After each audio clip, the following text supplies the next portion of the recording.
주시는 하나님의 말씀은 요한계시록 1장 9절과 10절 말씀, 우리 같이 한번 읽어보도록 하겠습니다. 같이 읽습니다. 시작. 나 요한은 너희 형제요 예수의 환난과 나라와 참음에 동참하는 자라.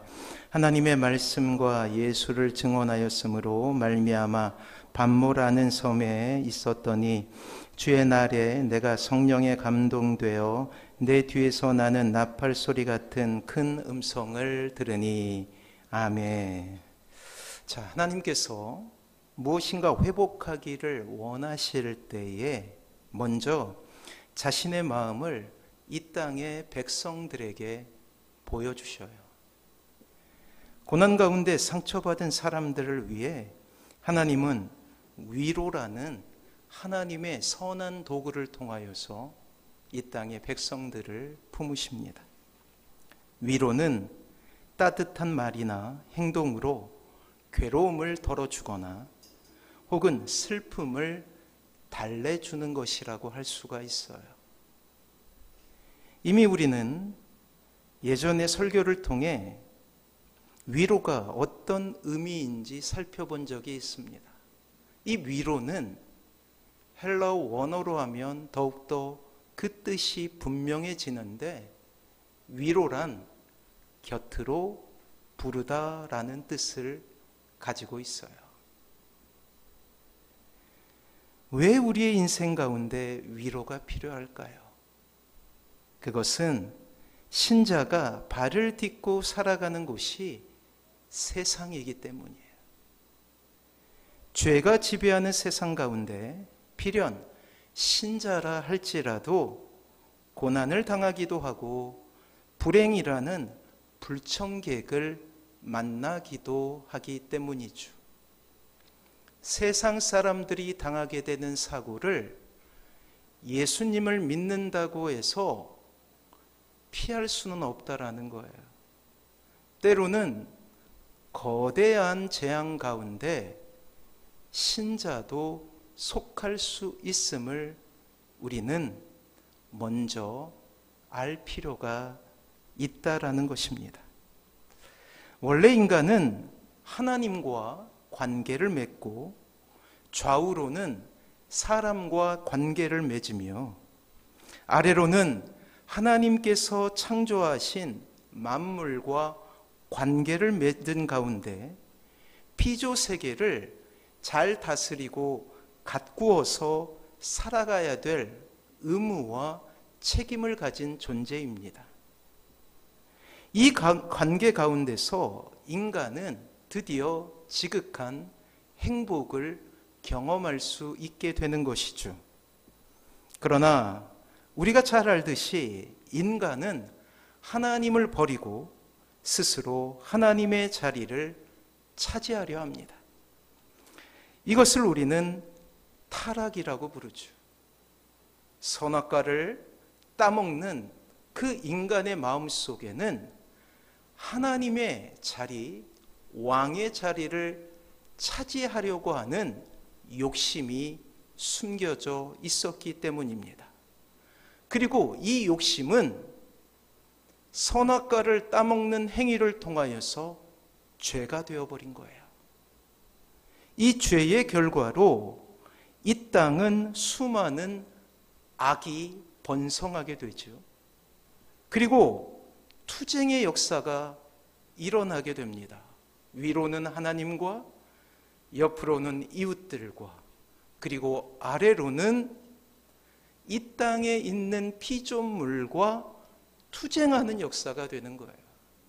드디어 인간에게 부여되었던 그 행복이라는 놀라운 정서는 사라지게 되고 투쟁이라는 과정에서 겪게 되는 상처가 자리 잡게 되는 거예요. 그렇습니다. 인간의 역사는 자신의 행복을 위해 누군가와 다투어 싸우는 역사가 되어버린 거예요. 늘 그렇듯이 모든 것을 차지할 수 있는 사람을 우리는 1등이라고 부르지 않습니까?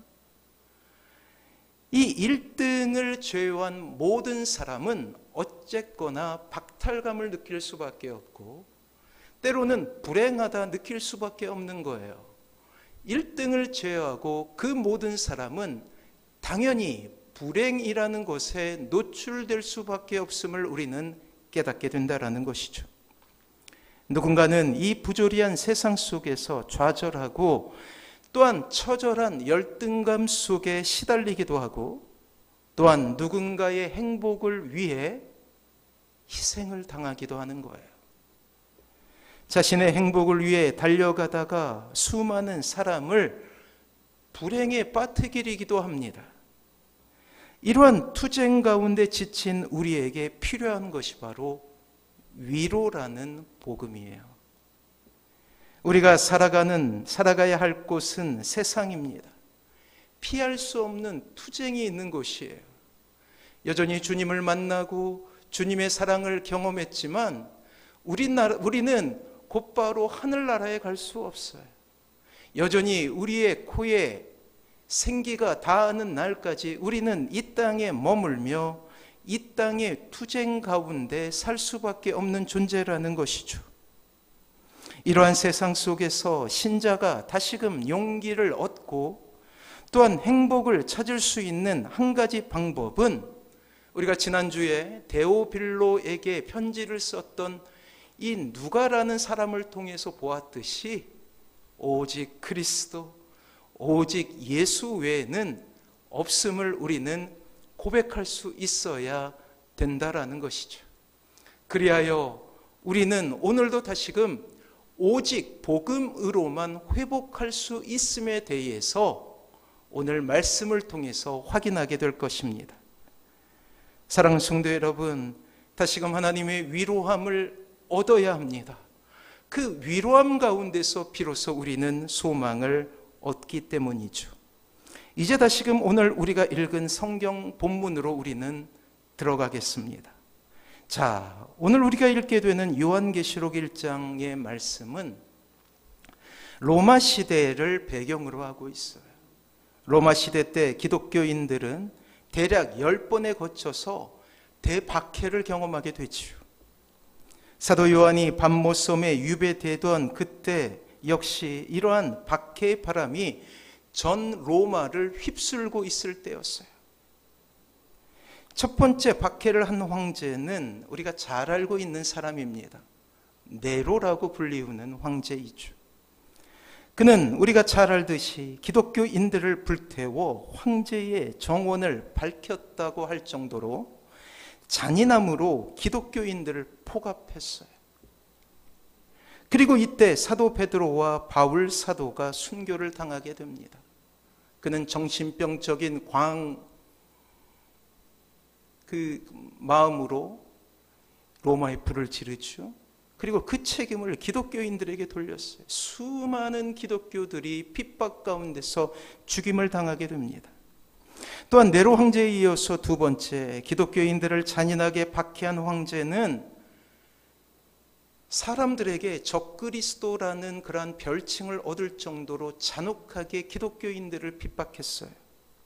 그 사람은 바로 도미티안 황제였습니다. 그는 정권 말기에 통치력을 강화하기 위해 자신을 주와 신으로 경배하게 합니다. 그리고 이 황제를 경배하지 않는 모든 사람들을 죽이기 시작했던 거예요. 신실한 신자들에게 그것은 결코 받아들일 수 없는 제안이었고 그들이 선택한 것은 바로 순교였죠. 이때 로마의 클레멘트라는 위대한 하나님의 사람이 죽었고 또한 오늘 본문의 주인공인 사도 요한은 밤모섬에 유배당하게 되는 거예요. 그의 나이가 이제 90세가 넘어버렸어요. 요한은 복음을 전하다가 소아시아의 그리스도인들과 함께 체포되어서 밤모라는 황량한 섬에 투옥되게 됩니다. 자, 당시 초대교회 신자들이 걸어가야 했던 그 핍박의 길은 참으로 그야말로 참혹했어요. 로마인들은 콜로세움에서 그리스도인들이 피 흘리며 쓰러지는 잔인한 장면을 즐깁니다. 흥분합니다. 그것을 보기 위해서 구름대와 같이 전국에서 모여들기 시작했어요. 도미티안 황제가 손을 들어 담례하고 자리에 앉으면 곧 피의 축제가 시작되죠. 잔인한 격투기가 벌어지고 경기가 끝난 다음 감금되었던 많은 그리스도인들이 양의 탈을 둘러쓴 채로 그 원형 경기장의 중앙에 벌벌 떨며 등장하게 됩니다. 그리스도인들은 한데 뭉쳐 찬송하고 기도하죠. 곧 있을 죽음의 축제 가운데서 그들은 하나님을 경배하기 시작합니다. 그러나 그것도 잠시이고 곧이어 무거운 철문이 열리고 여러 마리 굶주린 짐승들, 맹수들이 그곳에 풀어지게 되는 거예요. 사냥감을 발견하고 공격하듯이 그리스도인들을 죽이기 시작합니다. 그리고 밤이 되면 그 피의 축제는 정점에 이르게 돼요. 경기장 안에 횃불을 밝혀놓고 곳곳에 십자가를 세우게 됩니다. 그 십자가 가운데 예수 그리스도를 믿는 그리스도 교인들을 묻게 되죠.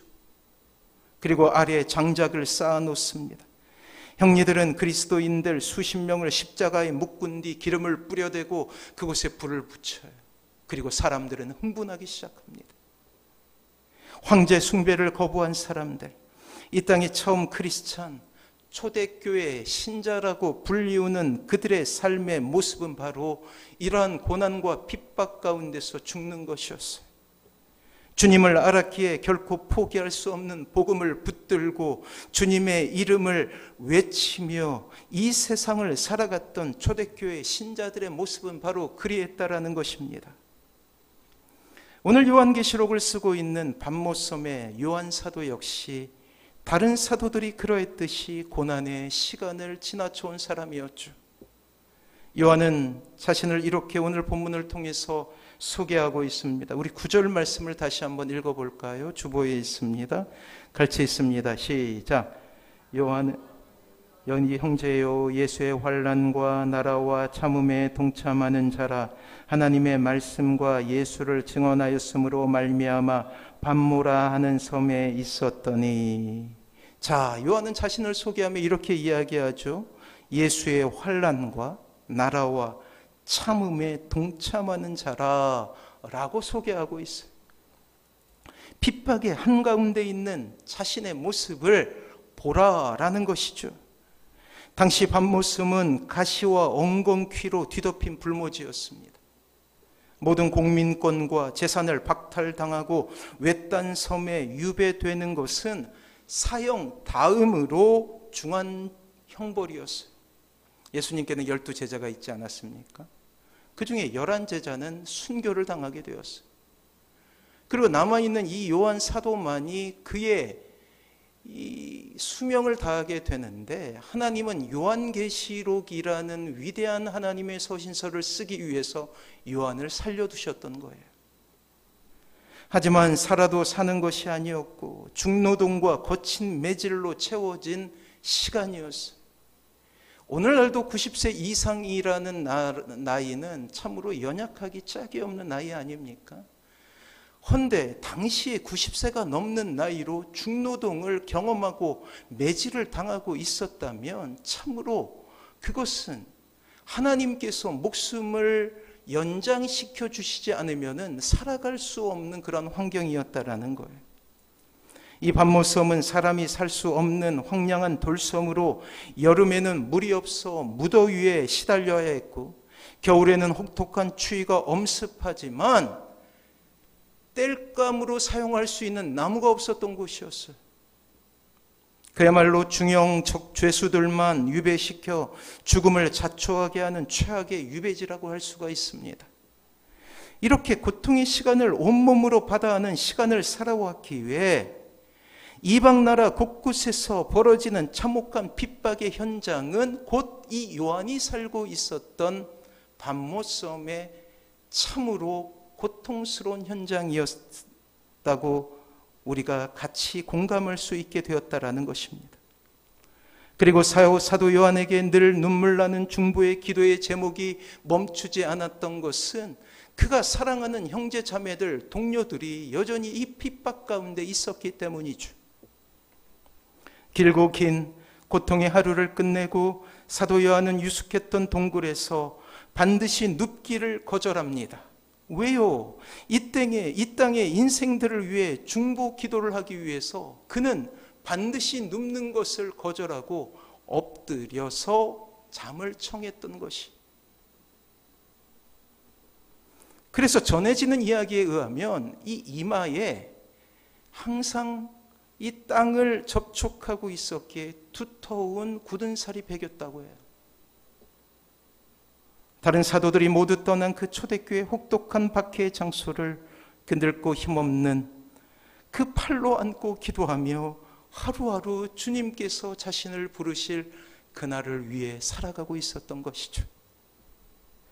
사도 요한은 이러한 고통의 때에 하나님의 위로를 발견하게 됩니다. 그토록 고대했던 예수님의 모습을 환상으로 보고 하늘에 봉인되었던 인류의 역사를 자신의 눈으로 목도하는 영광을 보게 된 거예요. 눈으로. 그래서 써내려간 환상의 그 내용들이 바로 요한계시록이라는 그런 위대한 책이었던 것이죠. 그리고 이 위대한 하나님의 계획은 함께 유배되어 온 집사 브로고로에게 편지로 적게 합니다. 요한계시록을 통해 요한이 본 그리스도의 모습은 십자가에서 달리시던 연약한 모습이 아니었어요. 인간의 모든 죄를 떠안고 피 흘리시는 한 마리 어린 양과의 모습과는 이제는 다른 모습으로 요한의 눈에 비추이게 됩니다. 사망 권세를 이기신 만주의 주, 만왕의 왕의 모습으로 주님께서 나타나신 거예요. 자, 주보를 보십시오. 요한계시록 17장 14절이에요. 우리 같이 한번 읽어보도록 합니다. 같이 읽습니다. 시작. 저희가 어린 양으로 더불어 싸우려니와 어린 양은 만주의 주시요 만왕의 왕이심으로 저희를 이기실 터이요 또 그와 함께 있는 자들 곧 부르심을 입고 빼내심을 얻고 진실한 자들은 이기리로다. 아멘. 그래요. 요한계시록을 통해 나타난 하나님의 위로는 불경건한 자들과 악의 세력이 교회에 가하던 고난과 박해, 시련과 곤란에 처해 있던 신자들을 향한 놀라운 위로였어요. 그리고 그 위로의 핵심은 위대한 하나님의 승리를 이 땅에 보이시는 예수 그리스도의 용맹함이었다라는 사실이에요.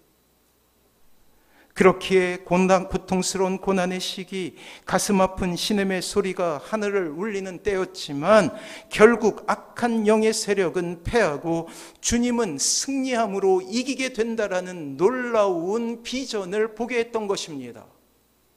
그렇습니다. 사랑하는 성도 여러분, 주님께서 이기셨기에 우리 또한 이기게 될 수 있음을 우리는 고백해야 되는 것이, 이것이 요한계시록 전체를 통하여서 만유의 주이시며 만군의 왕이신 예수님께서 고통받는 초대교회 신자들에게 하고 싶으셨던 말씀이라는 거예요. 이것보다 그들에게 확실한 위로는 없습니다. 이 일의 끝을 보여주는 놀라운 승리에 대한 약속이기 때문이죠. 그리고 계시록 21장 새하늘과 새 땅을 하나님께서 그에게 보여주시며 이렇게 말씀하십니다. 요한계시록 21장 4절 말씀이에요. 주보에 있습니다. 같이 한번 읽어보겠습니다. 시작.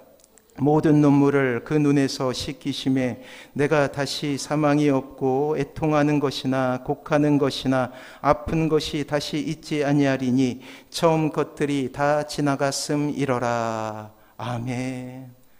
주님께서 이렇게 말씀하시요. 모든 눈물을 다 씻기겠다. 그렇게 오랫동안 괴롭혔던 사망의 위협은 정복당한다. 애통은 사라지고 자신과 사랑하는 형제 자매를 위해 곡하는 것도 그친다. 사랑하는 성도 여러분, 새하늘과 새 땅이 우리가 가는 길의 끝에 있습니다. 이것을 믿으시기 바랍니다. 이것이 위로의 핵심이라는 거예요. 신자가 비록 이 땅에서 고난을 당하고 때로는 병에 든다 할지라도, 때로는 불행에 사로잡혀 어려움을 겪는다 할지라도 과도한 절망 가운데 빠지지 않아야 될 이유는 최후 승리를 우리가 반드시 얻게 되리라는 약속을 믿고 있기 때문이에요. 요한계시록을 통하여서 주님께서 약속하신 이 승리는 비단 주님이 승리하시는 것뿐만 아니라 우리도 이 땅에서 승리할 수 있다라는 놀라운 약속이기 때문입니다. 사랑하는 성도 여러분, 지난주에 데오빌로를 통하여서 우리가 배운 것이 무엇입니까?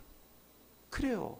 신자의 위로는, 신자의 회복은 세상의 방법과는 연관이 없다라는 거예요. 우리가 예수 그리스도를 믿게 되고 신자가 된 이후로 우리의 삶은 주님과 연관되어서 이루어지게 되어 있습니다. 그렇습니다. 우리는 지금 회복을 꿈꾸고 있어요. 이 회복의 방법은 하나님의 은혜와 하나님의 방법대로만 우리에게 주어질 수 있음을 우리는 고백해야 된다는 거예요. 데오빌로는 위력자라고 했죠. 높은 지위에 오른 사람입니다. 많은 재물을 가지고 있었던 사람이에요.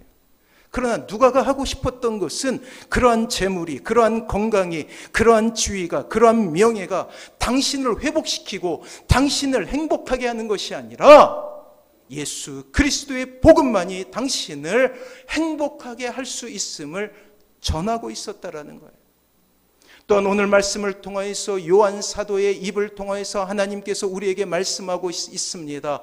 짙은 고난의 절망 가운데서 신음할지라도 만약 우리가 예수 그리스도의 손을 붙잡고 오직 복음으로만 나아간다면 우리는 반드시 회복하게 될 것이고, 우리가 그렇게도 꿈꾸는 하나님의 나라는 이 땅에 이루어지게 될 것이며, 그것으로 말미암아서 진정한 회복은, 진정한 행복은 우리의 것이 될 수 있다라는 놀라운 전망과 놀라운 비전을 우리가 소유해야 됨을 오늘 말씀을 통해서 배우게 된다라는 것입니다. 사랑하는 성도 여러분, 저는 여러분들에게 권유합니다. 권면합니다. 세상의 모든 방법을 포기하십시오. 그리고 주님께만 집중하십시오. 오직 복음으로만 회복하고 오직 복음으로만 행복할 수 있음에 대해서 우리가 고백하고 나아갈 때 진정한 행복은 여러분들의 것이 되며, 여러분들의 가정은 회복되고 여러분들의 인생 가운데 놀라운 하나님의 은혜와 사랑은 항상 함께 할 수 있는 그러한 행복이 될 수 있음을 우리는 고백할 수 있어야 된다라는 거예요. 비록 이 세상 가운데서 때로 고난을 당하고 눈물을 흘린다 할지라도 주님을 믿고 있다면, 주님의 복음을 붙들고 있다라면 그 안에서 우리는 행복을 발견하게 될 것입니다. 하나님의 놀라우신 은혜를 발견하며 감격하게 될 거예요. 그로 인하여서 기쁨의 정서를 맛보아 알게 되겠고, 결국 행복이라는 인간의 최종 목표에 다다라서 하나님의 영광을 드러낼 수 있는 놀라운 찬양을 하나님 앞에 올릴 수 있게 된다라는 것입니다. 그 당시 네로 황제와 도미티안 황제를 거치며 핍박받는 많은 신자들이 붙들었던 말씀이 있어요. 이 말씀은 주님께서 산 위에서 산상수훈이라는 설교 제목으로 했던 말씀입니다.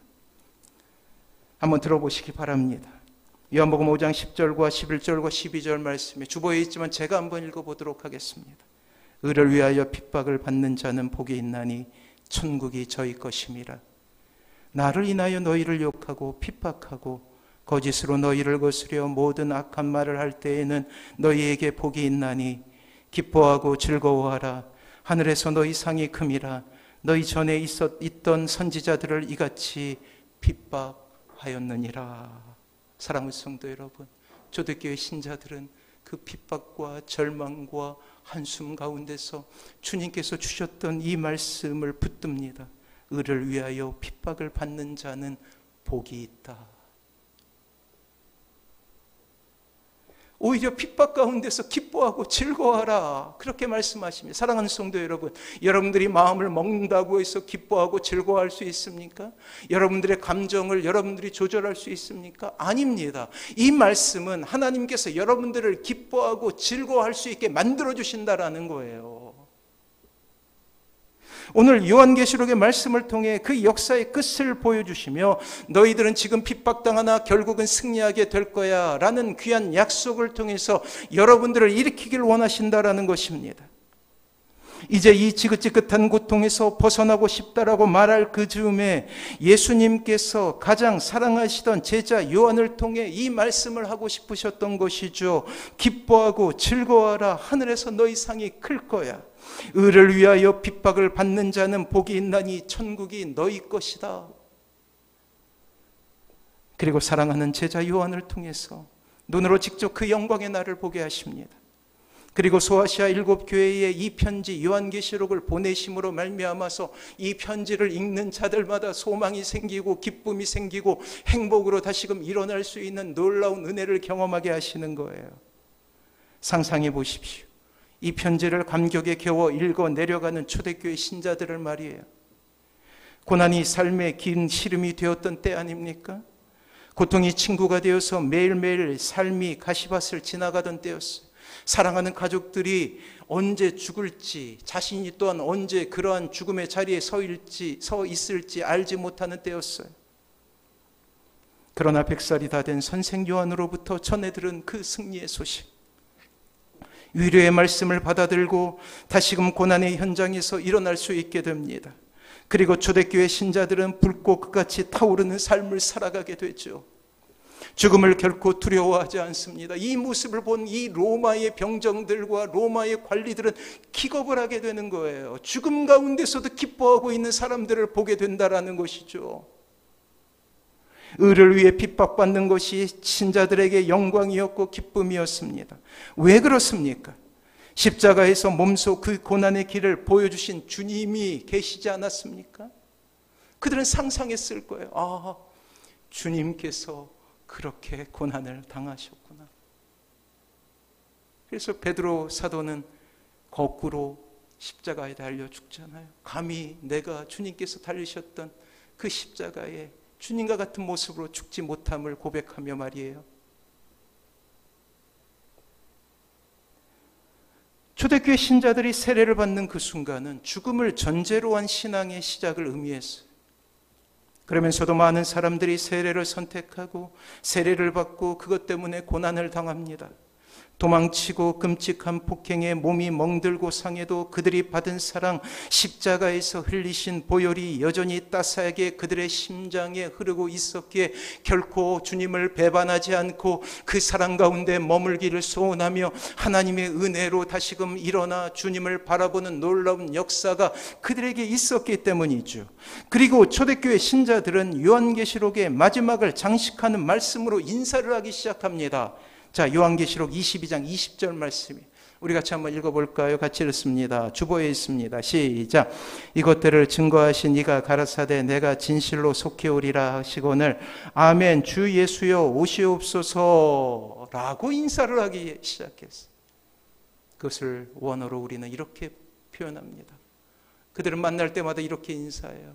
마라나타, 마라나타. 아멘 주 예수여 오시옵소서. 지금은 힘들어도 주님께서 반드시 이 땅에 다시 오실 그날을 내가 소원하고 있다라는 거예요. 믿음으로 고백하고 있다라는 거예요. 그것이 복음이 되어서 나에게 용기를 주고 나에게 힘을 준다라는 놀라운 고백이죠. 그리고 놀랍게도 머지않아 로마의 8%밖에 되지 않았던 크리스찬이 로마를 지배하는 일이 일어나게 되었다라는 거예요. 그리고 로마는 기독교를 국교화시킵니다. 사랑하는 성도 여러분, 때로 우리 힘으로 어찌할 수 없는 불행과 고통을 당할 때가 있어요. 기도할 때 말씀드렸던 것처럼 1년 전 오늘 이태원이라는 그 길에서 축제를 즐기던 159명입니까? 이 젊은이들이 길에서 길 한가운데서 죽어갔어요. 21세기 로켓가 이 화성을 정복하리라 예측하고 있는 이 시대에 길 한가운데서 150명이 넘는 우리의 젊은이들이 죽어갔다고요. 그리고 그 안에는 예수를 믿는 젊은 청년들도 있었어요.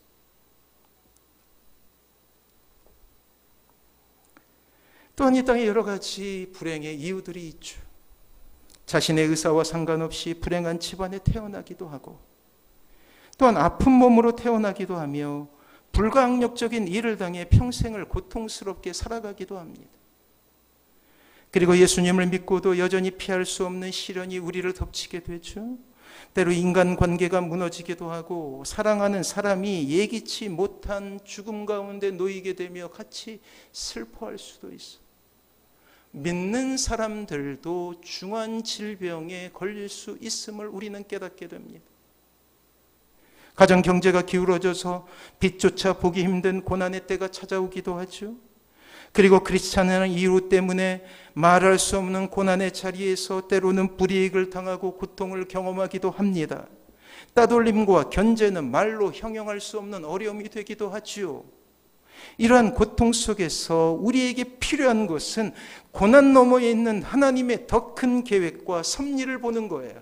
마치 오늘 요한계시록을 통해서 그 끝이 무엇인지 보여주셨던 하나님의 계획을 우리가 발견하여 하나님의 뜻을 붙잡을 때 우리에게 소망이 생기듯이 지금 오늘 말씀을 듣는 우리가 모두 붙잡아야 될 것은 결국 우리는 승리하게 될 것이며 결국 하나님의 품에 안겨 그 놀라운 위로와 행복을 경험하게 될 것이라는 최후 승리를 붙잡는 것이 필요하다라는 거예요. 사랑하는 성도 여러분, 위로는 괴로움을 씻어주고 마음을 즐겁게 하는 것입니다. 결국 위로는 마음을 치유하는 거예요. 현실은 여전히 지옥이라 할지라도. 근데 위로하실 때 어떻게 여러분들을 위로하시냐면 곁으로 부르셔요. 위로는 낙심하고 절망한 사람을 긍휼히 여기시는 하나님께서 신자의 마음에 새 힘을 주고 격려할 때 느끼게 되는 편안함입니다. 성경은 한결같이 인간의 진정한 위로는 하나님께로만 온다라고 그렇게 약속하고 있어요.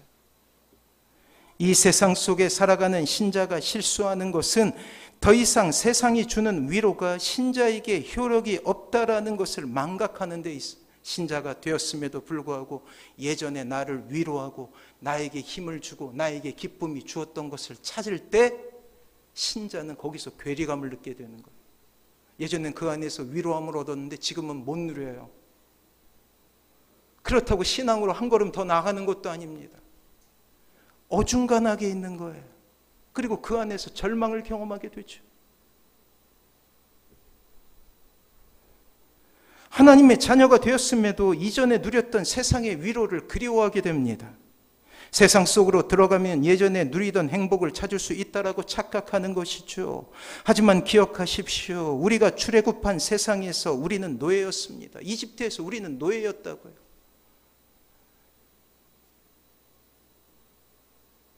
사람에 속고 물질에 속았으며 우리는 눈물을 흘리지 않았습니까? 이제 광야에서 이게 방황하고 있을 때 40년간 그들이 했던 그러한 불평들을 들어보면 알아요. 그들은 어떤 일이 있을 때마다 죽을 위기를 경험할 때마다 모세에게 불평합니다. 우리가 이집트에서는 고기도 먹었고 또 재미난 구절인데 부추를 먹었다는 거예요. 부추, 우리나라로 부추로 번역했어요. 부추를 먹었다.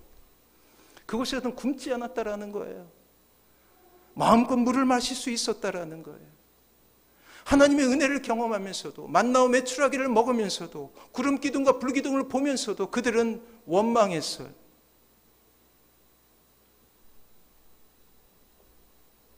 물질로 행복하려 하다가 물질에 덫에 걸려 피곤한 인생을 살지 않았습니까? 사람으로 행복하려 하다가 배신으로 인하여 애통할 수밖에 없었던 것이 우리였고 우리가 누렸던 명예와 인기는 허상 아닙니까?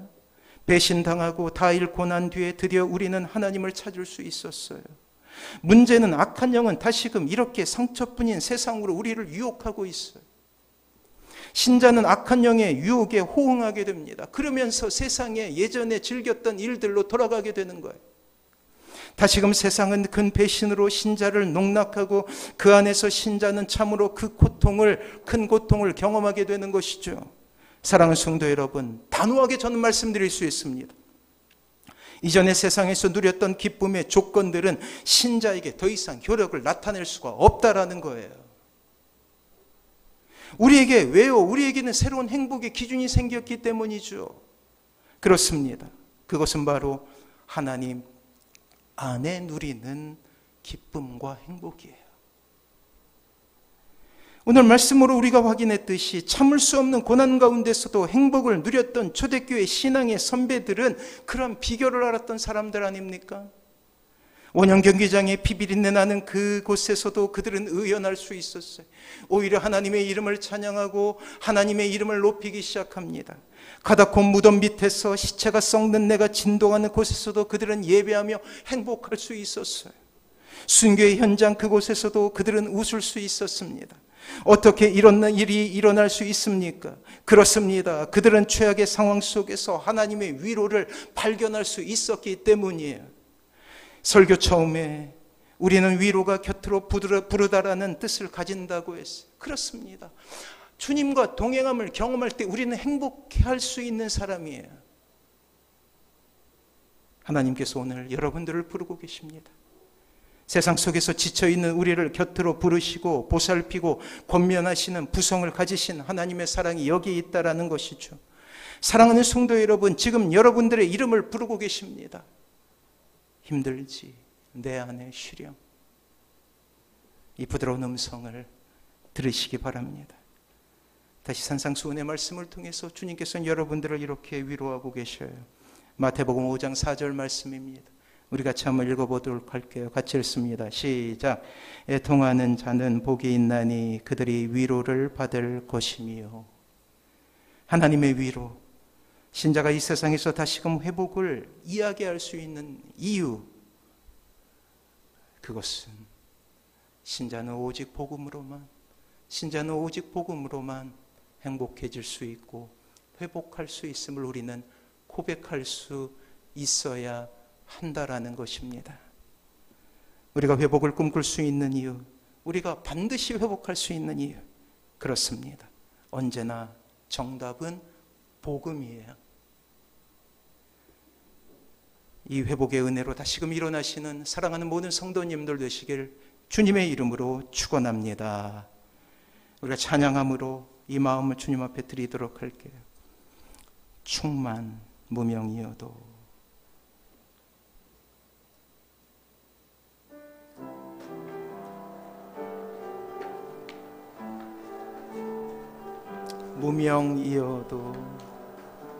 무명이어도 공허하지 않는 것은 예수 안에 난 만족함이라. 가난하여도 부족하지 않는 것은 예수 안에 오직 나는 부요함이라. 고난 중에도 견뎌낼 수 있는 것은 주의 계획 믿기 때문이라. 실패하여도 일어설 수 있는 것은 예수 안에 오직 나는 승리함이라. 난 예수로 충만하네. 난 예수로 충만하네. 난 예수로 충만하네. 영원한 왕 내 안에 살아계시네. 내 몸이 약해도 낙심하지 않는 것은 예수 안에 난 완전함이라. 화려한 세상 부럽지 않는 것은 난 예수로 충만함이라. 난 예수로 충만하네. 상 모든 것들도 부럽지 않네. 난 예수로 충만하네. 영원한 왕 내 안에 살아계시네. 난 예수로 난 예수로 충만하네. 세상 모든 풍파도 두렵지 않네. 난 예수로 충만하네. 영원한 왕 내 안에 살아계시네.